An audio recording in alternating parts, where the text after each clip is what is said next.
नमस्कार दोस्तों, medical news dosa में आप सभी का तहे दिल से बहुत बहुत स्वागत है। तो दोस्तों, जैसा कि आप सभी को पता है, अपन ने बीएससी नर्सिंग की क्लासेस यहाँ पर शुरू कर दी थी और जो एंट्रेंस एग्ज़ाम की क्लास थी उसमें आपकी ह्यूमन रिप्रोडक्टिव सिस्टम की फ़र्स्ट क्लास हो चुकी थी और फर्स्ट क्लास में ही मैंने लगभग मैक्सिमम ह्यूमन रिप्रोडक्टिव सिस्टम में मेल रिप्रोडक्टिव सिस्टम वाला पार्ट में 50% पार्ट मैंने कल की क्लास में कवर कर लिया था। अब आज जो 50% पार्ट मेल रिप्रोडक्टिव सिस्टम में बचा है, मेनली जो पार्ट बचा है वो यही होता है, क्वेश्चन भी यहीं से बनने की संभावनाएं होती है और ये 50% पार्ट आज यहाँ पे अपन कंप्लीट करेंगे और उसके बाद मेल रिप्रोडक्टिव सिस्टम ख़त्म, फिर स्टार्ट करेंगे फीमेल रिप्रोडक्टिव सिस्टम, जिसकी भी लगभग यहाँ पर 2 क्लास रहने वाली है। सबसे पहली बात मैं बता देना चाहता हूँ कि ह्यूमन रिप्रोडक्टिव सिस्टम का जो चैप्टर का प्लेलिस्ट है वो डिस्क्रिप्शन में लिंक मिल जाएगा, सीधा प्लेलिस्ट पे जाओ। इस चैप्टर का जो नोट्स है उसका लिंक भी डिस्क्रिप्शन में है, नोट्स डाउनलोड कर लो और नोट्स बना लो। तो दोस्तों, शुरू करते हैं आज की इस क्लास को। एक छोटी सी 2 लाइनों के साथ अपन यहाँ पर शुरू करते हैं कि जब आँखों में अरमान लिया, क्या जब आँखों में अरमान लिया, सपनों को अपना मान लिया, क्या मुश्किल क्या आसान, जब ठान लिया तो ठान लिया। क्या दोस्तों, जब ठान लिया ना तो कुछ भी मुश्किल नहीं है और कुछ भी आसान नहीं है, करके हमको दिखाना है, मेहनत हमको करनी है। और शुरू करते हैं आज के इस चैप्टर को, human reproductive system. Human reproductive system के अंतर्गत मैंने पिछले वीडियो के अंतर्गत लास्ट टाइम पे मैंने आपको टेस्टिस का कंप्लीट स्ट्रक्चर आपको समझाया था और मैंने आपको बताया था कि जो टेस्टिस होती है उस टेस्टिस में कितने आपको मेम्ब्रेन बताए थे, कितने आवरण मैंने आपको बताए थे। तो आवरण के बारे में मैंने आपको बताया था, आवरण के बारे में मैंने आवरण के बारे में मैंने आपको बताया था। तो लगभग 3 आवरण, कौन कौन सी? Tunica albuginea, tunica vasculosa, tunica vaginalis. तो ये 3 प्रकार के मैंने आपको आवरण बताए थे, वो आपने नोटबुक में नोट कर लिए होंगे। तो नेक्स्ट देखते हैं, अब आगे इसी चीज़ को समझते हैं। उसके बाद मैंने आपसे कहा था, क्या कहा था कि यहाँ पर जो टेस्टिस होता है उस टेस्टिस के अंदर टेस्टिस लोब्यूल्स पाए जाते हैं, जिसे टेस्टिक्यूलर लोब्यूल कहते हैं। क्या कहते हैं? Testicular lobules. तो यहाँ पर हम देखिए, इस तरीके से हमारे पास एक संरचना है वृषण टेस्टिस की और इस टेस्टिस की संरचना के अंतर्गत आपको इस तरह के पिंड दिखाई दे रहे हैं, जिसे हम क्या कहते हैं? वृषण पिंड कहते हैं। क्या कहते हैं? वृषण पिंड कहते हैं। क्लियर? इसे आप टेस्टिक्यूलर लोब्यूल्स भी कह सकते हो, टेस्टिक्यूलर लोब्यूल, टेस्टिक्यूलर लोब्यूल्स भी कह सकते हैं। ठीक है,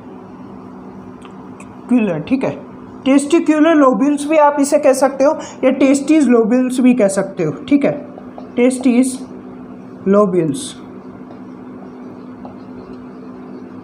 क्लियर? तो ये आपको यहाँ पे ध्यान में रखना है कि ये यहाँ पर वृषण है और वृषण के अंतर्गत जो छोटे छोटे पिंड पाए जाते हैं उन पिंड को हम यहाँ पे वृषण पिंड या टेस्टिक्यूलर लोब्यूल या टेस्टी लोब्यूल कहते हैं। अब यहाँ पे इन टेस्टिक्यूलर लोब्यूल्स के अंतर्गत 2 या 3 यहाँ पर क्या पाए जाते हैं? ऐसे नलिकानुमा संरचनाएं पाई जाती है, इन्हें हम यहाँ पर सेमनीफेरस ट्यूब्यूल कहते हैं।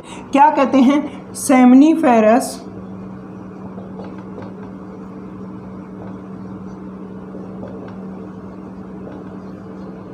सेमनीफेरस ट्यूब्यूल्स कहते हैं। क्लियर? सेमनीफेरस ट्यूब्यूल्स का मतलब क्या होता है? शुक्र जनन नलिका हम यहाँ पे कहते हैं। क्लियर? शुक्र जनन नलिका। तो ये आपको यहाँ पे ध्यान में रखना है। और मैंने आपको बताया था कि एक टेस्टिक्यूलर लोब्यूल में, यानी एक वृषण पिंड के अंतर्गत कितने सेमनीफेरस ट्यूब्यूल पाए जाते हैं? तो सर कितने पाए जाते हैं? सर 2 या 3 सेमनीफेरस ट्यूब्यूल्स पाए जाते हैं। कितने? 2 या 3 सेमनीफेरस ट्यूब्यूल पाए जाते हैं। तो सबसे पहला पॉइंट यहाँ पे आप लोगों को लिखना है कि जो वृषण होता है, टेस्टिस होता है, इसकी जो इकाई होती है वो यहाँ पे वृषण पिंड होती है। क्या होती है? वृषण पिंड होती है, जिसे टेस्टिक्यूलर लोब्यूल या टेस्टिस लोब्यूल्स कहते हैं। ध्यान रखना फर्स्ट पॉइंट कि वृषण की इकाई, वृषण की इकाई, unit of testis, unit of testis की यहाँ पर बात करते हैं तो यूनिट ऑफ टेस्टिस क्या होती है दोस्तों? यूनिट ऑफ टेस्टिस होती है वृषण पिंड। क्या होती है? वृषण पिंड, जिसे हम यहाँ पर क्या कहते हैं? तो टेस्टिकुलर लोब्यूल या टेस्टिस लोब्यूल्स कहते हैं। तो ये आप यहाँ पे सीधा समझ लीजिए। फर्स्ट पॉइंट क्लियर है।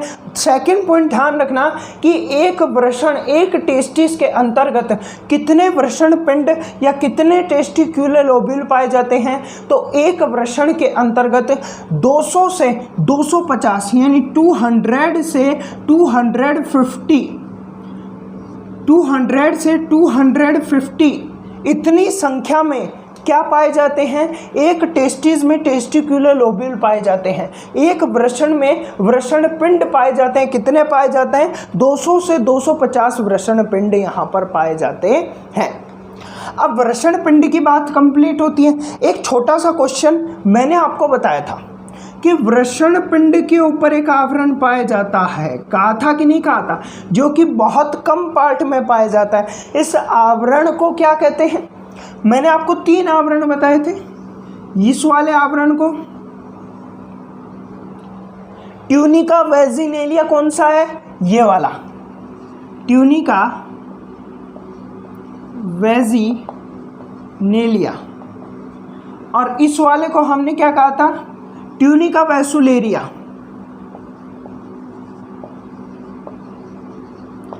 और ये जो सबसे बड़ा आवरण है जो कि कंप्लीट टेस्टिस को, कंप्लीट वृषण को आवृत करके रखा हुआ है, इस आवरण को हम यहाँ पे क्या कहते हैं?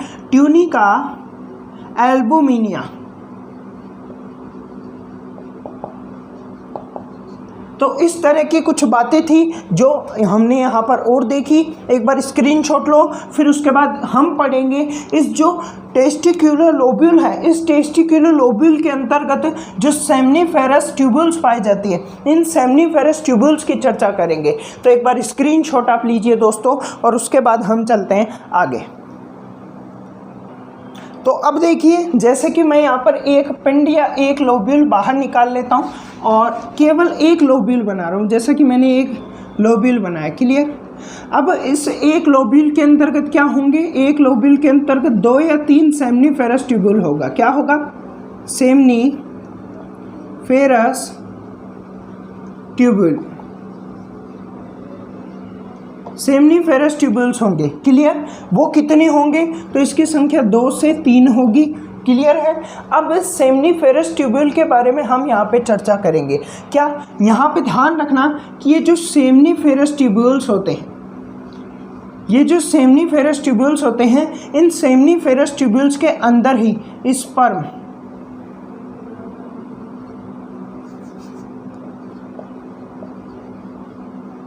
स्पर्म का निर्माण होता है।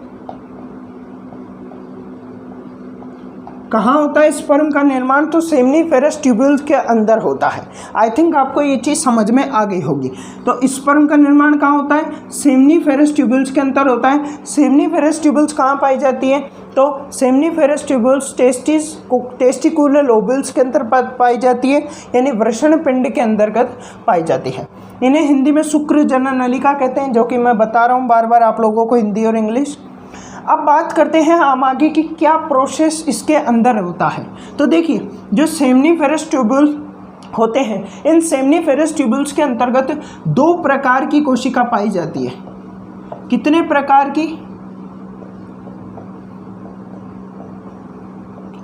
2 प्रकार की कोशिका, यानी 2 टाइप सेल्स यहाँ पर पाए जाते हैं। 2 प्रकार की कोशिका पाई जाती है, और ये 2 प्रकार की कोशिका कहाँ पाई जाती है? इस सेमनीफेरस ट्यूबुल्स के अंतर्गत पाई जाती है। अब वो 2 प्रकार की कोशिका कौन कौन सी है? तो फर्स्ट हमारे पास आती है नर जनन कोशिका।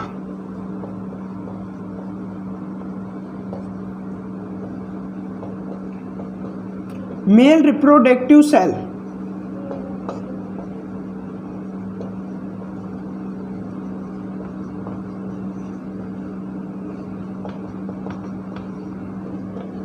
क्लियर। और दूसरी जो कोशिका है वो है सर्टोली कोशिका।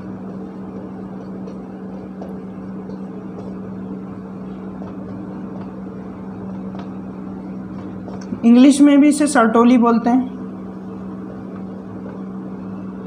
Sertoli cell. थोड़ा स्पेलिंग का देख लेना, सर्टोली वाली की स्पेलिंग हो सकती है ऊपर नीचे हो तो आप देख लें। तो ये हो गई बात यहाँ पे कंप्लीट, नर जनन कोशिका और सर्टोली कोशिका। ये कहाँ पाई जाती है? सेमनीफेरस ट्यूबुल्स के अंतर्गत दो प्रकार की कोशिका पाई जाती है, नर जनन कोशिका और सर्टोली कोशिका। अब दोनों के ऊपर चर्चा करेंगे। तो सबसे पहले मैं यहाँ पे ले रहा हूँ नर जनन कोशिका यानी मेल रिप्रोडक्टिव सेल। सीधा मैं लिख देता हूँ नर जनन कोशिका, इंग्लिश में लिख लेना आप लोग, ठीक है। अब इस नर जनन कोशिका की अगर मैं बात करूं तो ये जो नर जनन कोशिका है इसके अंदर होता है यहाँ पर अर्धसूत्री विभाजन। क्या होता है? अर्धसूत्री विभाजन, अर्धसूत्री विभाजन यानी मियोसिस होता है। क्या होता है? मियोसिस। ये मियोसिस होता कहाँ है? तो ये मियोसिस नर जनन कोशिका में होता है। ये नर जनन कोशिका का क्या होता है? अर्धसूत्री विभाजन यानी मियोसिस होता है। और इस मियोसिस के फलस्वरूप क्या बनता है? तो शुक्राणु बनता है, स्पर्म बनता है। क्लियर? तो अभी इतना ध्यान रख लो इसके बारे में, बाकी इसको डिटेल में हम आगे पढ़ने वाले हैं, इतना ध्यान रख लो। नेक्स्ट सर्टोली कोशिका के बारे में ध्यान रखना।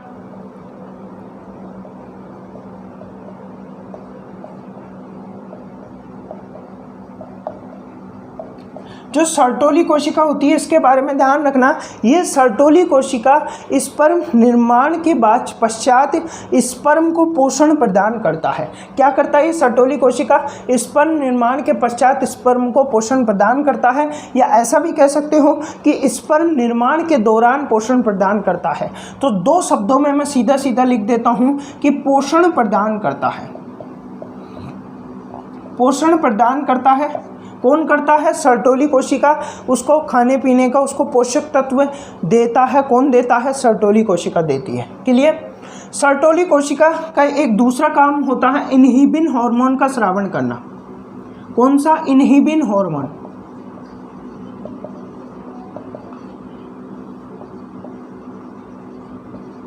और तीसरा जो काम होता है इसका यह काम होता है एबीपी प्रोटीन का स्रावन। एबीपी प्रोटीन कौन निकालता है? तो एबीपी जो प्रोटीन होता है वो सर्टोली कोशिका निकालती है। इसे हम एंड्रोजन बाइंडिंग प्रोटीन कहते हैं।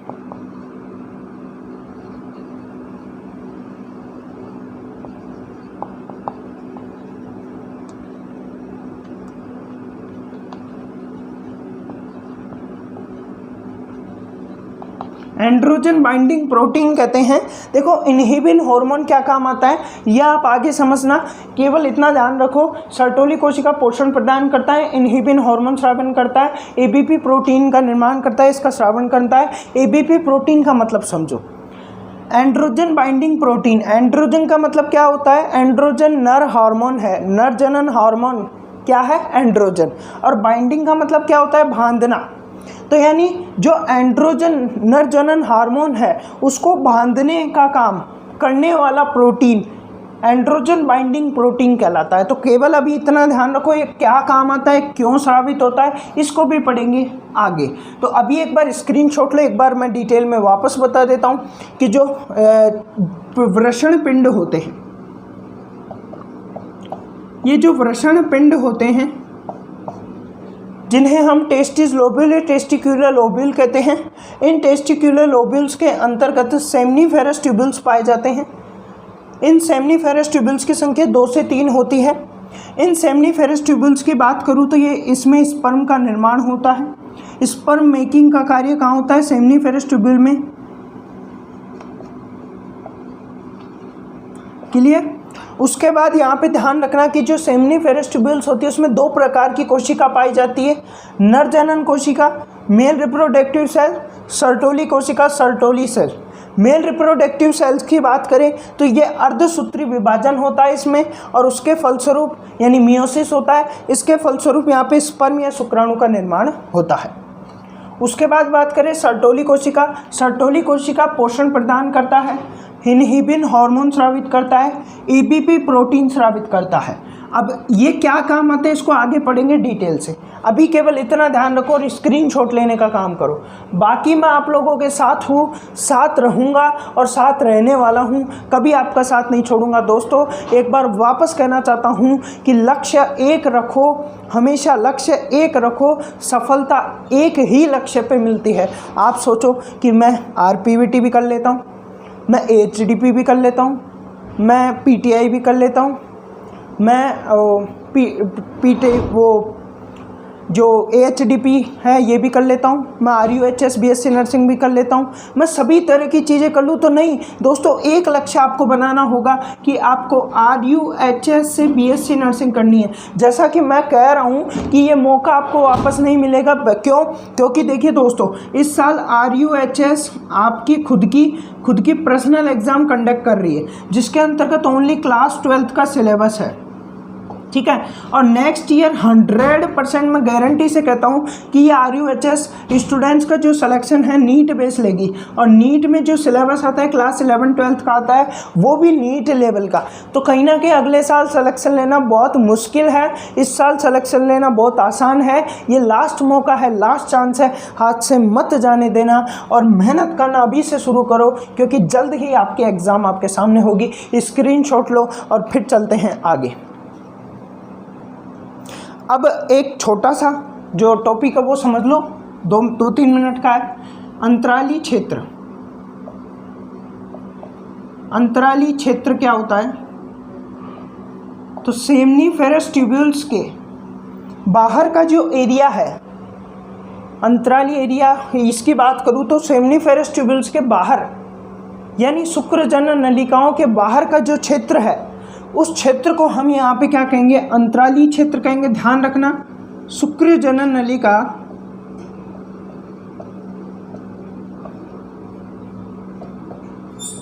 सेमनीफेरस ट्यूब्यूल,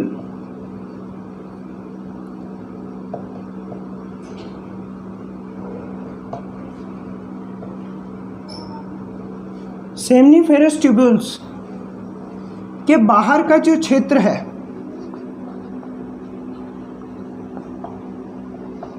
सेमनीफेरस ट्यूब्यूल्स के बाहर का जो क्षेत्र है, इस क्षेत्र को हम यहाँ पे क्या कहते हैं? अंतराली क्षेत्र। क्या कहते हैं? अंतराली क्षेत्र कहते हैं। और इस अंतराली क्षेत्र के अंतर्गत क्या पाया जाता है?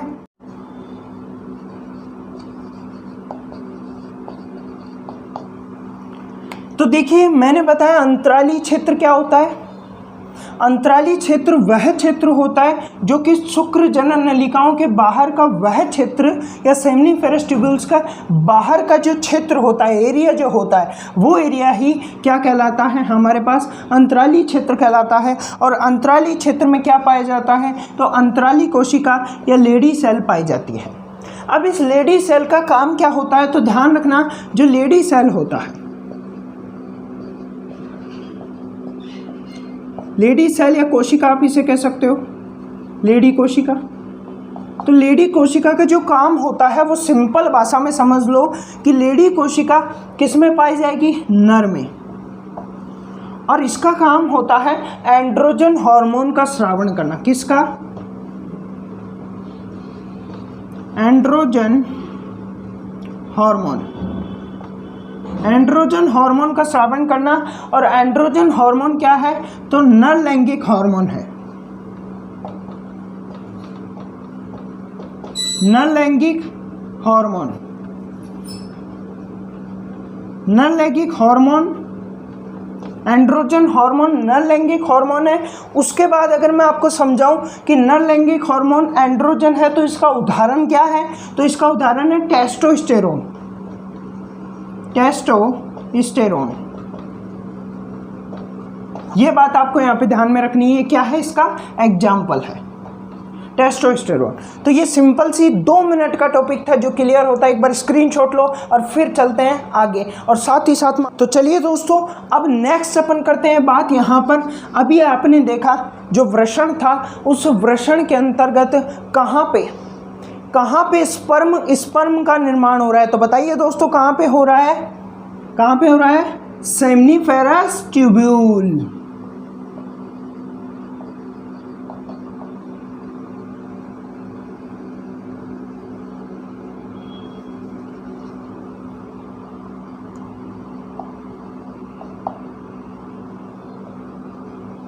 सेमनीफेरस ट्यूब्यूल्स में किसका निर्माण हो रहा है?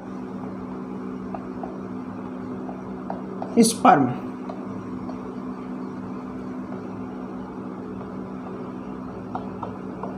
क्लियर? अब समझना क्या है? समझना यह है कि जब सेमनीफेरस ट्यूब्यूल में स्पर्म बन चुका है तो अब स्पर्म जाना चाहेगा यहां से निकलकर, और कहां जाएगा? तो देखना, सबसे पहले सेमनीफेरस ट्यूब्यूल में स्पर्म बनेगा और बनने के बाद यहां से जाएगा रेटी टेस्टिस में। रेटी टेस्टिस में कहां जाएगा? रेटी टेस्टिस में। फिर रेटी टेस्टिस से कहां जाएगा? तो वेजा एफरेंशिया में जाएगा।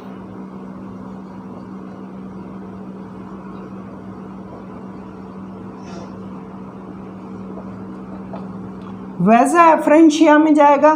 तो रेटी टेस्टिस से कहाँ जाएगा? वेजा एफरेंशिया में जाएगा। ओके, तो आपने यहाँ पर 3 नलिकाएं देखी जिनमें क्या हो रहा है? यहाँ पे स्पर्म प्रवाहित हो रहा है। पहली सेमनीफेरस ट्यूब्यूल, दूसरी रेटी टेस्टिस और तीसरी वेजा एफरेंशिया। ये तीनों ही नलिका कहाँ पाई जाती है?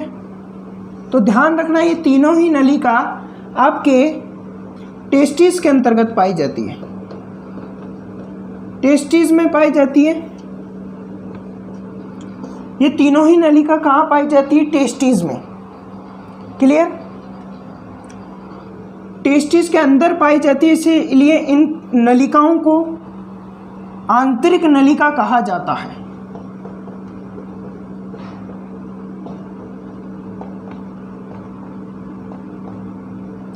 तो ये स्क्रीनशॉट आप लीजिए, छोटी सी बात मैंने अभी आपको बताई। तो एक बार वापस देख लीजिए, क्या सेमनीफेरस ट्यूब्यूल से स्पर्म कहाँ जाएगा? रेटी टेस्टिस में। रेटी टेस्टिस से वेजा एफरेंशिया में जाएगा। ये तीनों ही वृषण के अंतर्गत पाई जाती है, इसीलिए इन्हें आंतरिक नलिका कहा जाता है। अब ये हो गया वृषण। वृषण में ये तीनों नलिका। अब वृषण में ये तीनों नलिकाएं, जो कि पहली तो ये पिंडों के अंदर सेमनीफेरस नलिका ट्यूब्यूल, फिर उसके बाद ये रेटी टेस्टिस, और उसके बाद यहाँ पे ये वेजा एफरेंशिया। क्लियर? अब यहाँ पे एक नलिका देख रहे होंगे आप बाहर निकली हुई। ये जो बाहर निकली हुई नलिका है, इस बाहर निकली हुई नलिका को हम यहाँ पे क्या कहते हैं? तो ध्यान रखना, इसे हम यहाँ पे एपिडिडाइमिस कहते हैं।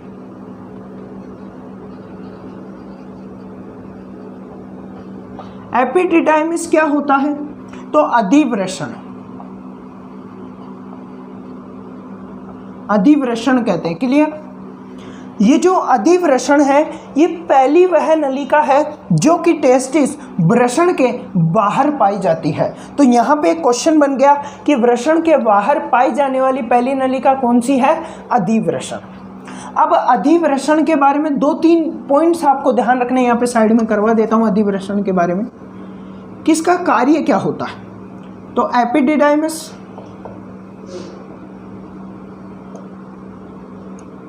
का कार्य की बात करेंगे तो पहला कार्य है स्पर्म शुक्राणु को संग्रहित रखने का कार्य।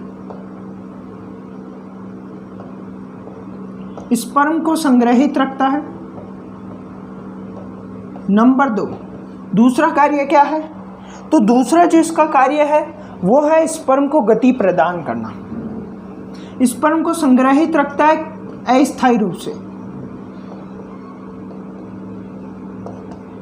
कुछ ही देर संग्रहित रहता है, बाद में आगे चला जाता है। ठीक है? उसके बाद यहाँ पे स्पर्म संग्रहित का कार्य स्पर्म को गति प्रदान करता है।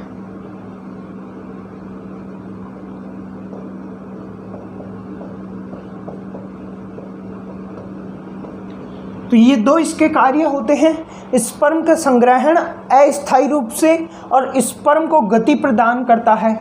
ये आपको यहाँ पे ध्यान में रखना है। स्क्रीनशॉट लो फिर से आप। और अब यहाँ पर नर जनन तंत्र की कंप्लीट संरचना की अपन यहाँ पर बात करेंगे। तो मैं एक बार मिटा देता हूँ, संरचना बना लेता हूँ और उसके बाद वीडियो चालू करता हूँ, जिससे आपका टाइम भी वेस्ट नहीं होगा और अच्छे से मैं समझा भी दूंगा। तो कंप्लीट संरचना आपके सामने है। इस संरचना को हमको डिटेल से समझना होगा, इसको हमसे अच्छे से समझना होगा। वापस बता देता हूँ, नोट्स डिस्क्रिप्शन में है, जाके डाउनलोड कर लेना, नोट्स बना लेना। पढ़ाई अभी से शुरू कर दो, क्योंकि अब भी अगर शुरू नहीं किया तो फिर कभी नहीं। दोस्तों, मैं एक वीडियो बना के डालने वाला हूँ कि ये लास्ट मौका आपके हाथ में होगा, फिर कोई मौका नहीं है। बात करेंगे उसको उस वीडियो में, अभी तो केवल अपनी पढ़ाई की बात करते हैं। तो ये नर जनन तंत्र की कंप्लीट संरचना है, जिसमें आपको यहाँ पे ध्यान रखना है, यह एपिडिडाइमिस है। एपिडिडाइमिस मानी अधिवृषण,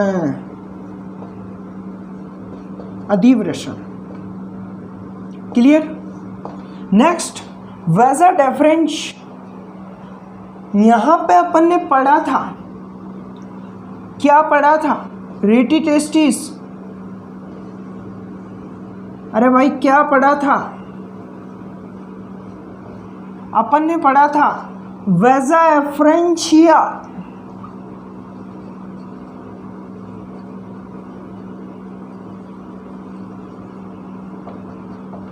वैजा एफ्रेंशिया। यहां पे है वैजा डेफरेंस, दोनों में अंतर है। ये डेफरेंस है, ये एफ्रेंशिया है। क्लियर? तो ये हो गया वैजा एफ्रेंशिया, ये मूत्राशय हो गया। उसके बाद यहाँ पर सीधे हम चलेंगे इसके अंतर्गत। तो ये हमारे पास जो है, आपको मूत्राशय के पास ये जो संरचना दिखाई दे रही है, इस संरचना को हम यहाँ पर सेमाइनल वेसल कहते हैं। और ये क्या है? तो ये एक ग्रंथि है। क्या है? एक जोड़ी ग्रंथि। उसके बाद ये जो संरचना आपको दिखाई दे रही है, इस संरचना को हम यहाँ पर प्रोस्टेट ग्लैंड, यानी ये भी एक ग्रंथि है। उसके बाद आप यहाँ पे देखेंगे ये जो संरचना आपको दिखाई दे रही है और ये जो संरचना आपको दिखाई दे रही है, ये है बल्बोयूरेथ्रा ग्लैंड, यानी ग्रंथि। उसके बाद ये पेनिस है, सीसन है, बस और कुछ नहीं। यही संरचना हमको ध्यान में रखनी है। अब यहाँ पे आपने एपिडिडाइमिस पढ़ लिया, ये सब आपने पढ़ लिया। यहाँ पे आपको बस वैजा डेफरेंशिया ध्यान रखना है। वैजा यानी आप ऐसे भी ध्यान रख सकते हैं, स्पर्म कहाँ बनता है? सेमनीफेरस ट्यूब्यूल्स में। वहाँ से कहाँ जाता है? रेटी टेस्टिस में। रेटी टेस्टिस से वैजा एफ्रेंशिया में, वैजा एफ्रेंशिया से एपिडिडाइमिस में, एपिडिडाइमिस से वैजा डेफरेंशिया में, वैजा डेफरेंशिया से मूत्राशय में, और मूत्राशय से कहाँ जाता है भाई? कहाँ जाता है? यहाँ पे, जहाँ पे तीनों ग्रंथियाँ मिलती है एक जगह पे, तीनों ग्रंथियाँ एक जगह पे रहती है, उस जगह पे जाती है। और तीन कौन कौन सी ग्रंथि है? एक तो सेमाइनल वेसल, पहली ग्रंथि, प्रोस्टेट ग्लैंड, दूसरी ग्रंथि, बल्बोयूरेथ्रा ग्लैंड, तीसरी ग्रंथि। तो तीन ग्रंथियां होती हैं। और उसके बाद जो आता है वह आता है पेनिस, सीसन, और कुछ भी नहीं है, यही है। अब यहाँ पे आपको पहले तो एपिडिडाइमिस की छोटी सी बात ध्यान रखनी है। हमारी एपिडिडाइमिस को मैं यहाँ साइड में बना रहा हूँ।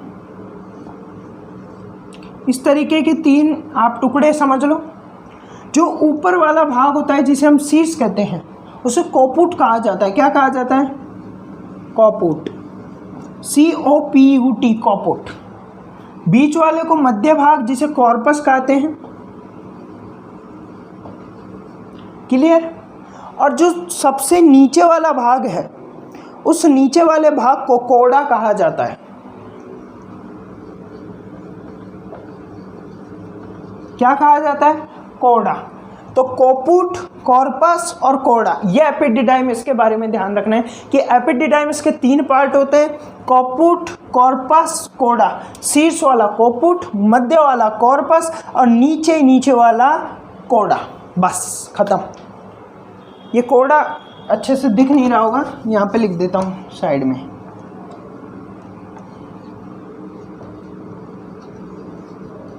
कौड़ा, COUDA, ठीक है। स्क्रीनशॉट लो और अब अपन यहाँ पर इसको मिटाने वाले हैं और अपन यहाँ पर चर्चा करने वाले हैं इससे रिलेटेड। मैं इधर का पार्ट मिटा रहा हूँ जो काम का नहीं है, बाकी इधर का काम का है।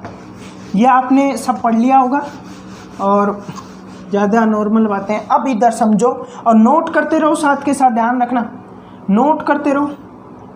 पहली बात करूँगा कि जो हमारे नर जनन तंत्र होता है उसमें कितनी ग्रंथियाँ होती है? 3 ग्रंथियाँ। ग्लैंड्स कितनी होती है? 3। कौन कौन सी? First seminal vessel, seminal vessels कर दो, कोई बात नहीं। दूसरी होती है प्रोस्थेट ग्लैंड,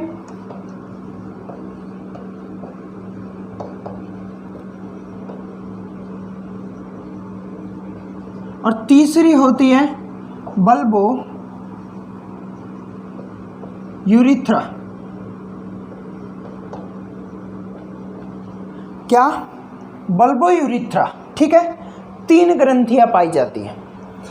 अब समझना 3 ग्रंथि पाई जाती है, केवल इतना ध्यान रखना है। नेक्स्ट पॉइंट ध्यान रखना है कि जो तीनों ग्रंथियां एक साथ मिलकर एक विशेष प्रकार के द्रव का स्रावन करती है और उस द्रव को जो इन तीनों ग्रंथियों द्वारा सम्मिलित रूप से स्रावित किया जाता है, जो द्रव यहाँ पे स्रावित किया जाता है उस द्रव को सेमाइनल प्लाज्मा कहा जाता है। क्या कहा जाता है? Seminal plasma. क्लियर? और ये जो सेमाइनल प्लाज्मा होता है इसमें 60 से 70% पार्ट जो होता है वो सेमाइनल वेजल द्वारा स्रावित किया जाता है। ये नाम से ही क्लियर हो रहा है कि जो तीनों ग्रंथियों द्वारा मिश्रित रूप से जो द्रव स्रावित किया जाता है उसे सेमाइनल प्लाज्मा कहा जाता है। सेमाइनल प्लाज्मा में 60 से 70% जो द्रव होता है वो सेमाइनल वेजल द्वारा स्रावित किया होता है और बाकी जो 30 से 40% पार्ट होता है वो प्रोस्टेट ग्लैंड और बल्बो यूरिथ्रा ग्लैंड द्वारा स्रावित किया जाता है। ये क्लियर है? ओके। अब नेक्स्ट पॉइंट देखना, यहाँ पे तीनों ग्रंथियाँ मिलकर सेमाइनल प्लाज्मा का स्रावन करेगी और यहाँ से जो स्पर्म है वो भी यहाँ पे आएगा। तो अब जो सेमाइनल, देखो स्टार लगा के नोट करना, अब जो सेमाइनल प्लाज्मा का स्रावन किया गया है प्लस यहाँ पे जो स्पर्म शुक्राणु आया है वो दोनों आपस में मिल जाते हैं और मिलने के बाद किसका निर्माण करते हैं? सीमेन का निर्माण करते हैं। सीमेन यानी वीर्य।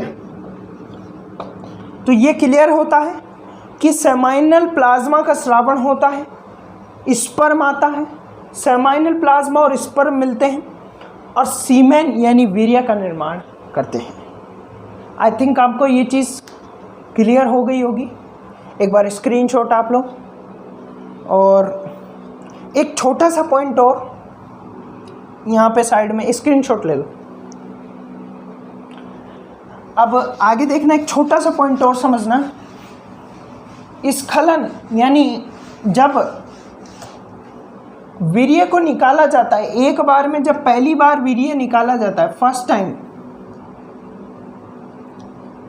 वीर्य निकाला जाता है, यानी स्खलन भी आप इसे कह सकते हो। यानी जब वीर्य स्खलन किया जाता है तो पहले स्खलन के अंतर्गत जो वीर्य यहाँ पे जो द्रव यहाँ पर निकलता है जिसे हम वीर्य कह रहे हैं, उस द्रव के अंतर्गत 200 से 300 मिलियन शुक्राणु होते हैं। यानी 200 से 300 मिलियन स्पर्म होते हैं। कितने?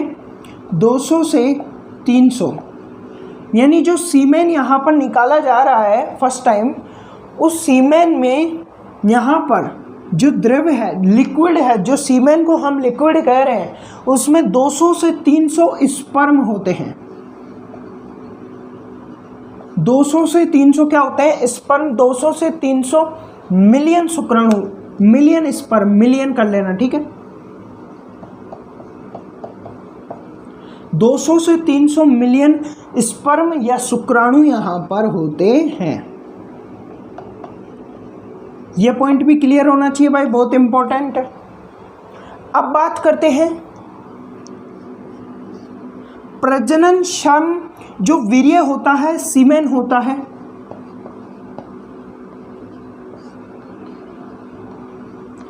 प्रजननक्षम वीर्य या सीमेन आप इसे कह सकते हो,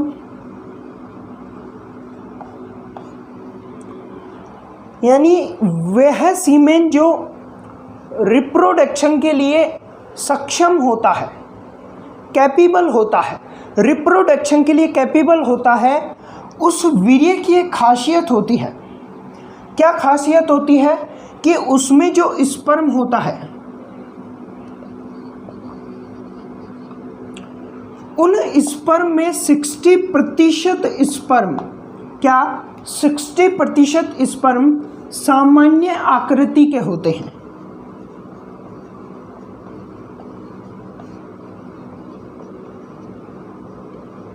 नॉर्मल साइज।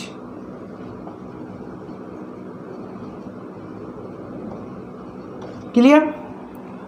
और जो 40% स्पर्म होते हैं, कितने 40%, वो गतिशील होते हैं। कैसे होते हैं? गतिशील, यानी मूवमेंट,